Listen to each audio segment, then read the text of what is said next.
Welcome to Wisdom Comes from the Lord, from Divine Providence by Emanuel Swedenborg, Vegetarian, Part 2 of 2, on Words of Wisdom.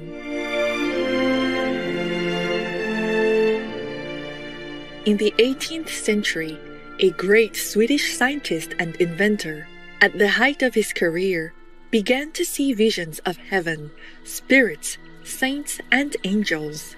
He saw Lord Jesus, vegetarian, come to open his inner eye, which allowed him to travel in the celestial sphere and talk with different spiritual beings.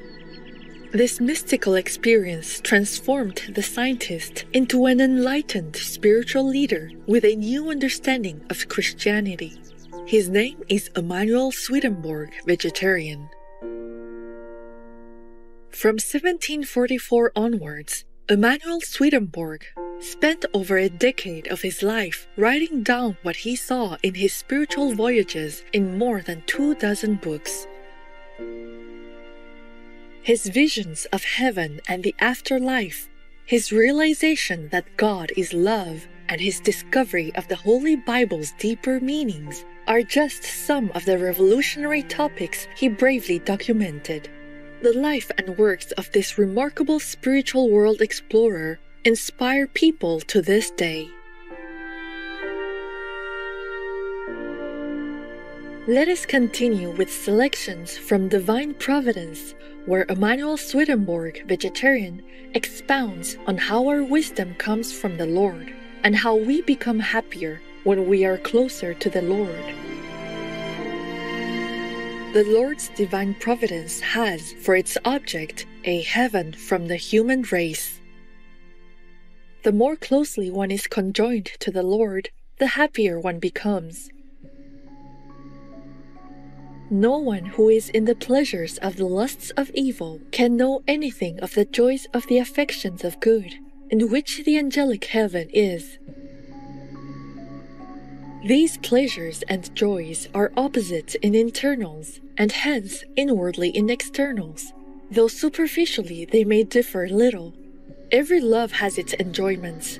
The love of evil with those in lusts also has, such as the love of committing adultery, of taking revenge, of defrauding, of stealing, of acting cruelly, indeed, in the worst people, of blaspheming the holy things of the Church, and of inveighing against God.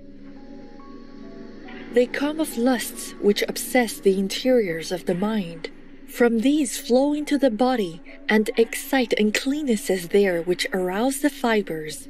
The physical pleasure springs from the pleasure which the mind takes in lusts. After death, everyone comes to know in the spiritual world what the uncleannesses are which arouse the body's fibers in such persons, and comes to know the nature of them.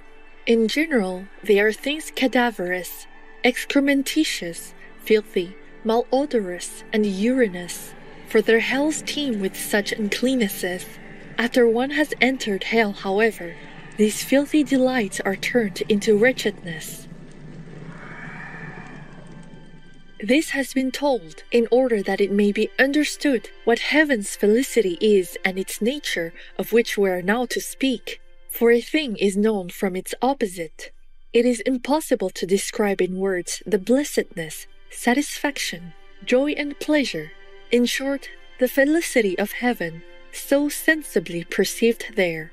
What is perceived solely by feeling cannot be described, for it does not fall into ideas of thought nor, therefore, into words. For the understanding sees only and sees what is of wisdom or truth, but not what is of love or good. Those felicities are therefore inexpressible, but still they ascend in like degree with wisdom. They are infinitely various, and each is ineffable. I have heard this, also perceived it. These felicities enter when a person, of themselves and yet from the Lord, casts out the lusts of the love of evil and falsity. For these felicities are the happinesses of the affections of good and truth, the opposites of the lusts of the love of evil and falsity. Those happinesses begin from the Lord, thus from the inmost. diffuse themselves thence into things lower even to lowermost things, and thus fill the angel, making him a body of delight.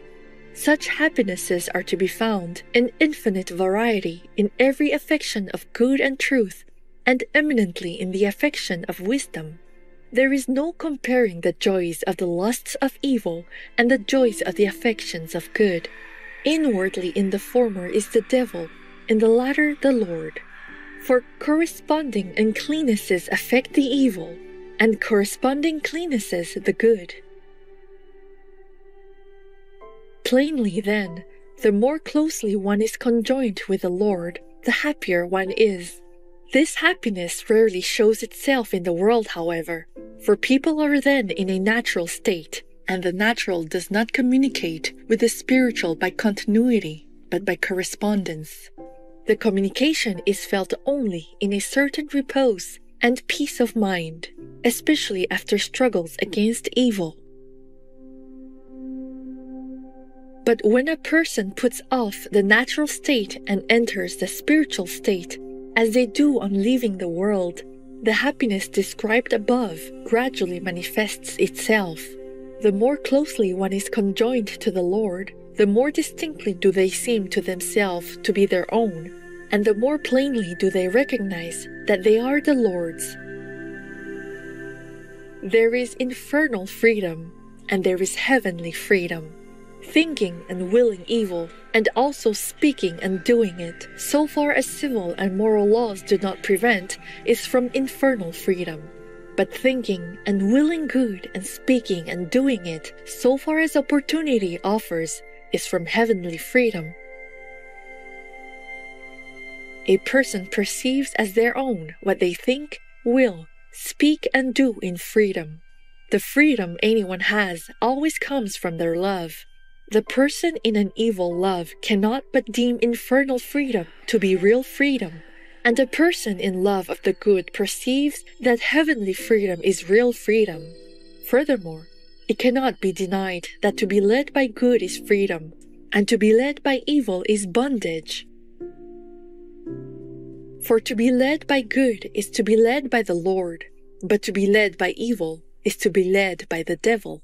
Inasmuch as all they do in freedom appears to a person to be their own, coming as it does from what their love, and to act from one's love, as was said, is to act freely, it follows that conjunction with the Lord causes a person to seem free and also their own, and the more closely they are conjoined to the Lord, to seem so much freer and so much more their own.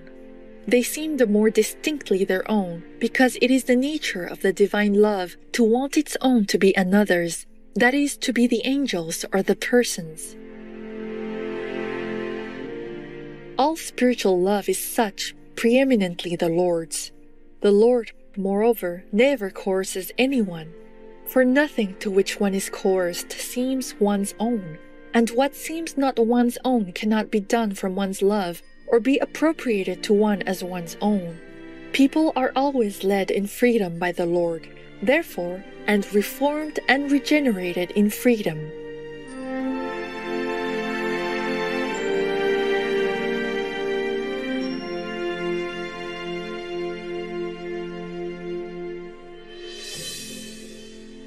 For more information, please visit sacred-texts.com.